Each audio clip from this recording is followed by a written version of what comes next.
Aire frío, de Howard Phillips Lovecraft.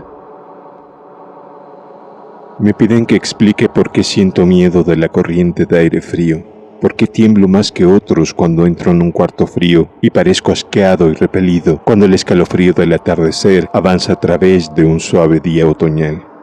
Están aquellos que dicen que reacciono al frío, como otros lo hacen al mal olor, y soy el último en negar esta impresión.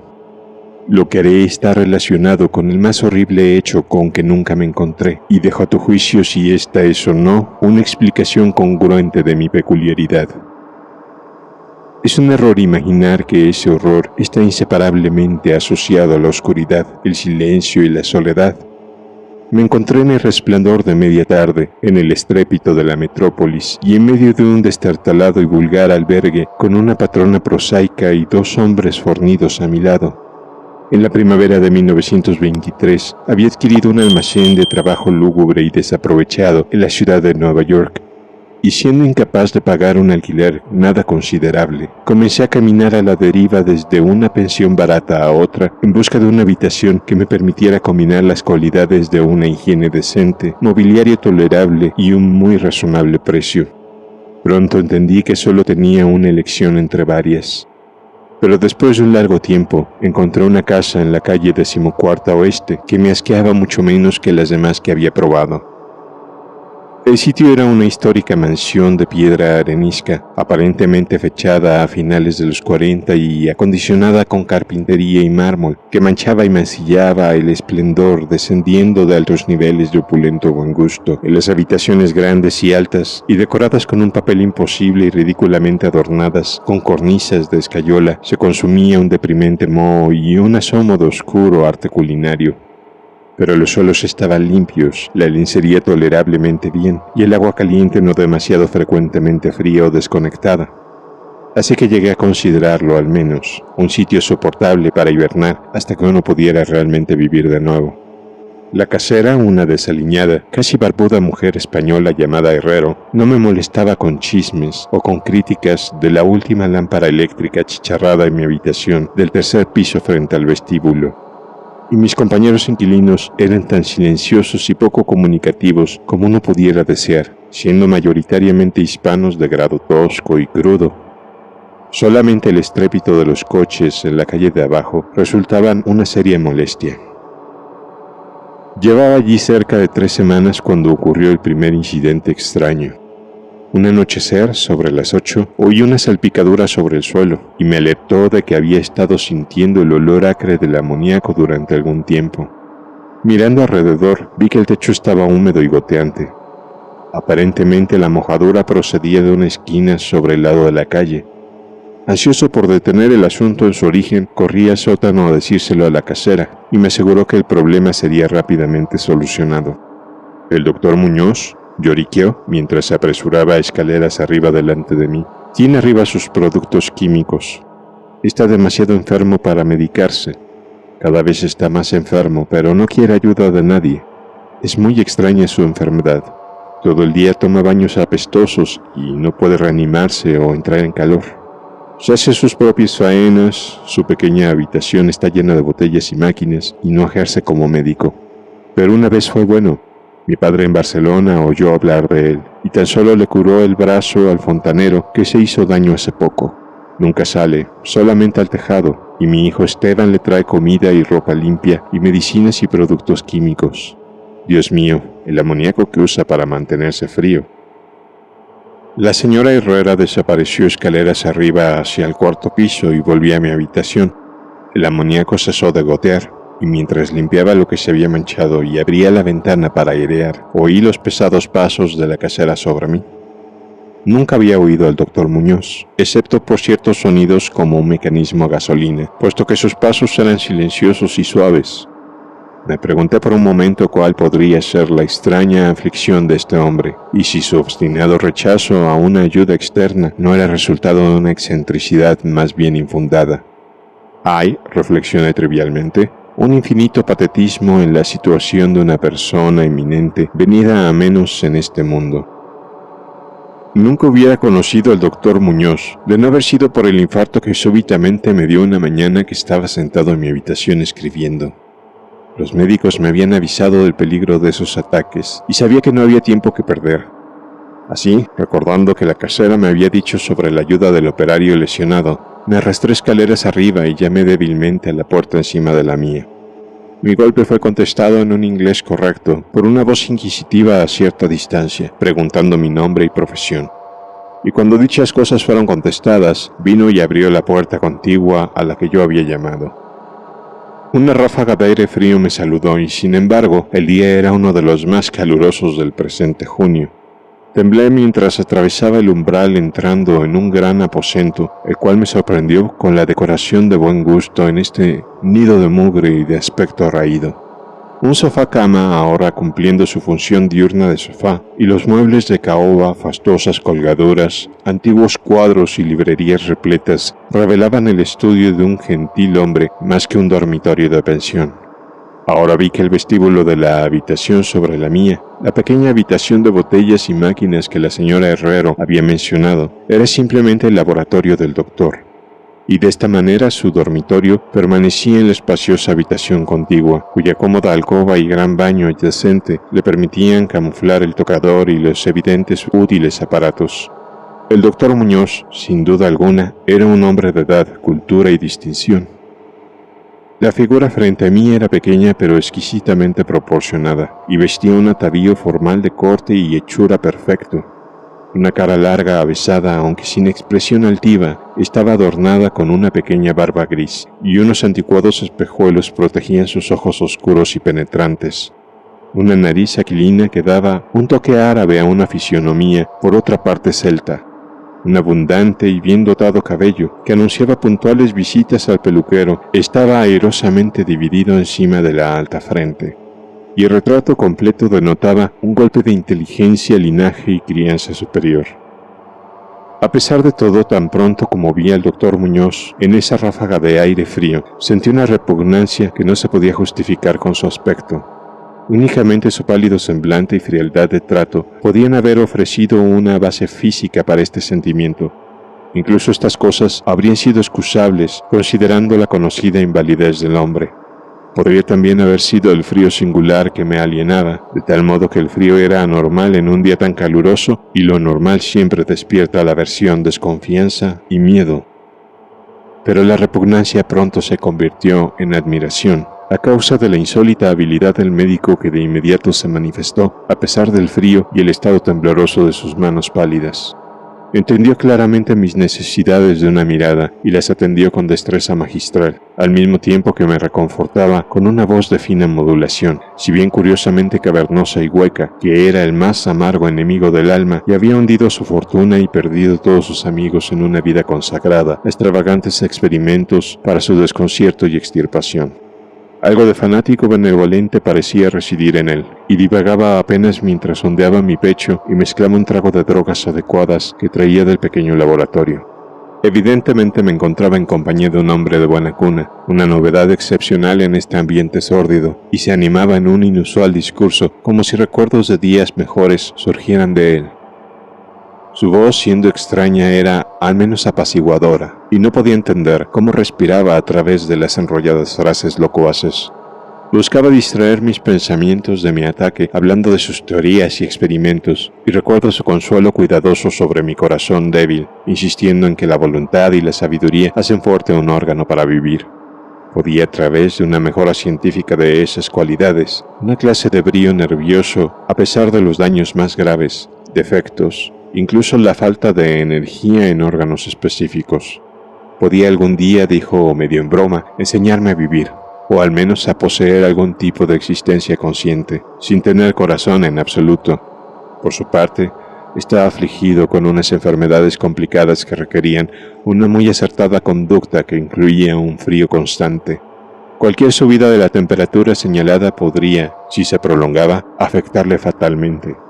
La frialdad de su habitación, alrededor de 55 o 56 grados Fahrenheit, era mantenida con un sistema de absorción de amoníaco frío y el motor de gasolina de esa bomba que yo había oído a menudo en mi habitación. Aliviado de mi ataque en un tiempo asombrosamente corto, abandoné el frío lugar como discípulo y devoto del superdotado recluso.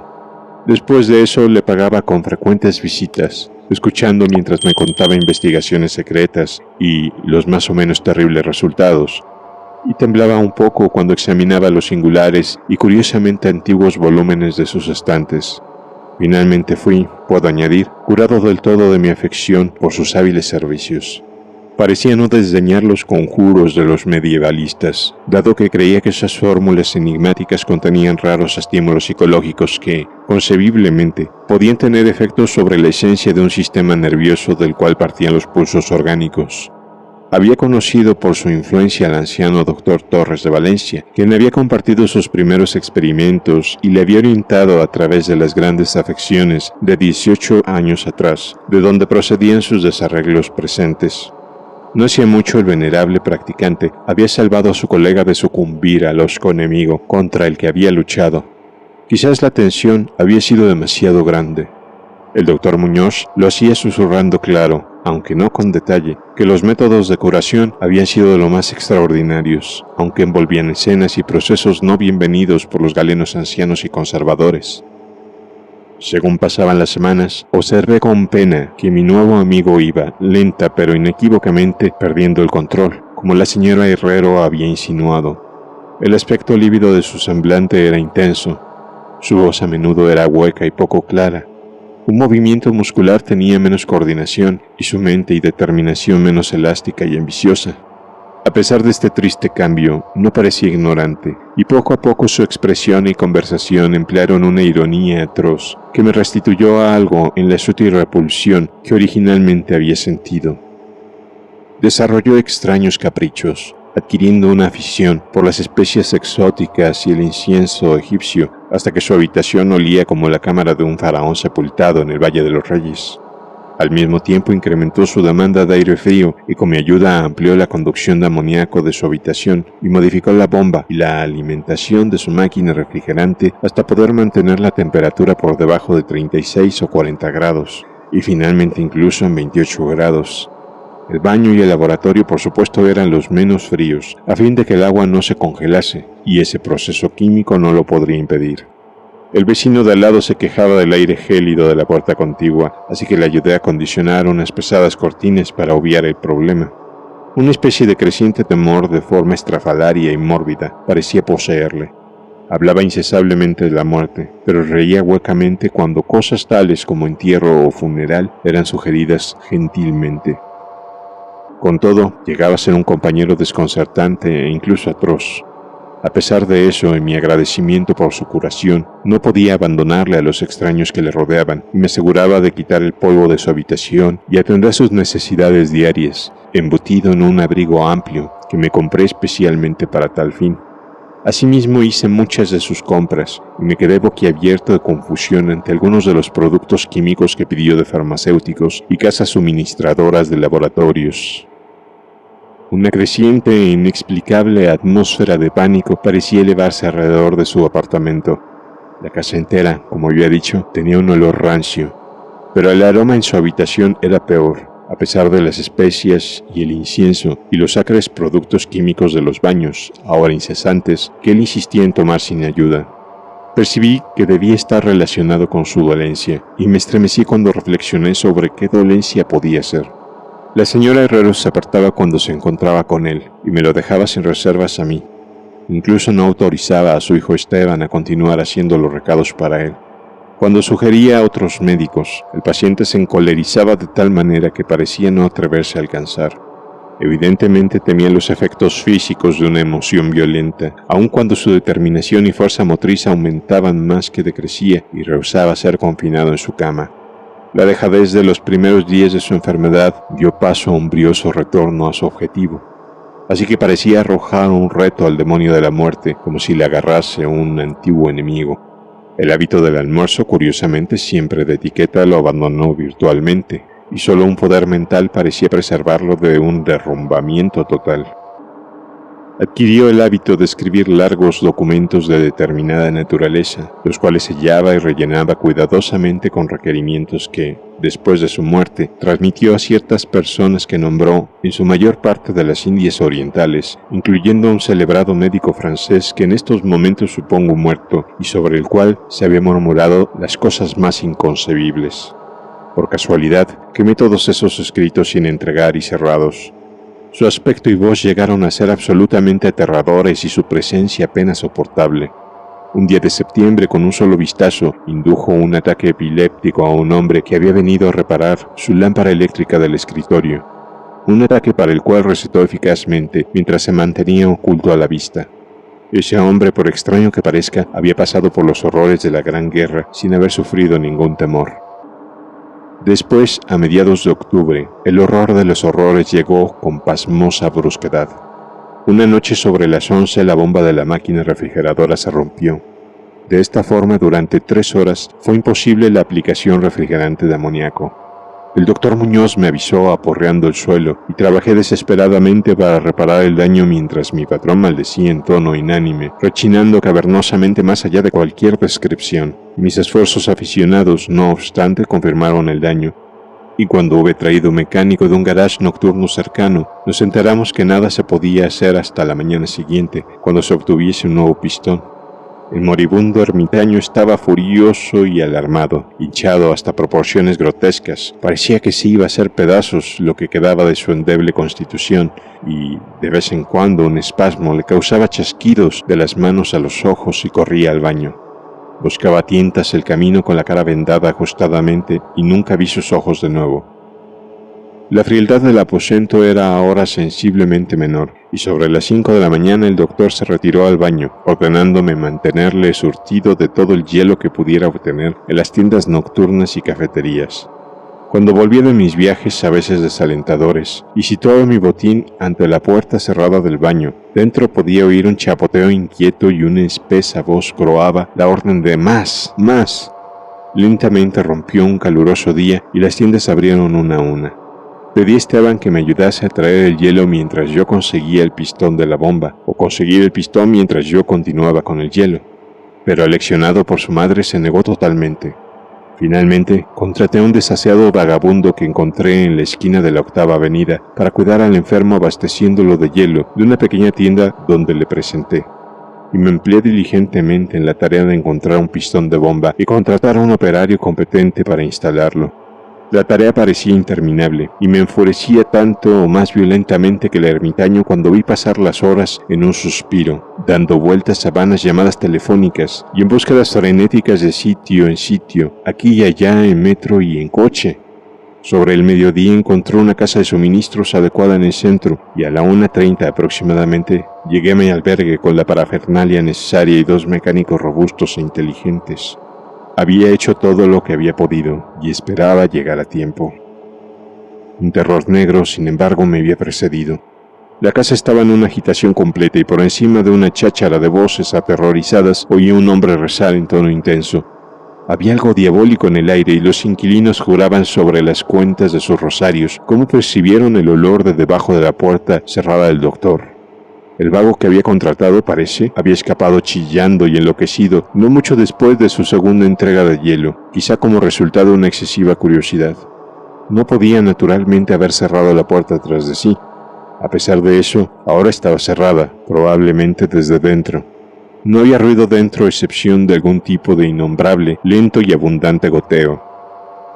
En pocas palabras me asesoré con la señora Herrero y el trabajador. A pesar de que un temor corroía mi alma, aconsejé romper la puerta. Pero la casera encontró una forma de dar la vuelta a la llave desde fuera con algún trozo de alambre. Previamente habíamos abierto las puertas de todas las habitaciones de ese pasillo y abrimos todas las ventanas al máximo. Ahora, con las narices protegidas por pañuelos, invadimos temerosamente la odiada habitación del sur que resplandecía con el caluroso sol de la primera hora de la tarde. Una especie de oscuro rastro baboso se dirigía desde la abierta puerta del baño a la puerta del pasillo, y de allí al escritorio, donde se había acumulado un terrorífico charquito. Algo había garabateado allí a lápiz, con mano terrible y cegata, sobre un trozo de papel embadurnado como si fuera con garras que hubiera trazado las últimas palabras apresuradas. Luego el rastro se dirigía al sofá y desaparecía.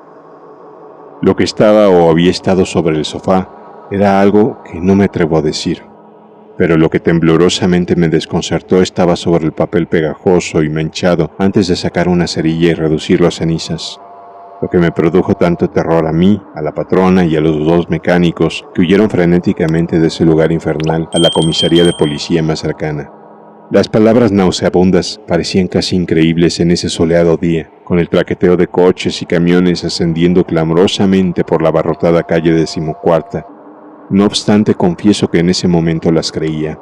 Tanto las creo que, honestamente, ahora no lo sé. Hay cosas acerca de las cuales es mejor no especular, y todo lo que puedo decir es que odio el olor del amoníaco y que aumenta mi desfallecimiento frente a una extraordinaria corriente de aire frío. El final, decía el repugnante garabato, ya está aquí. No hay más hielo.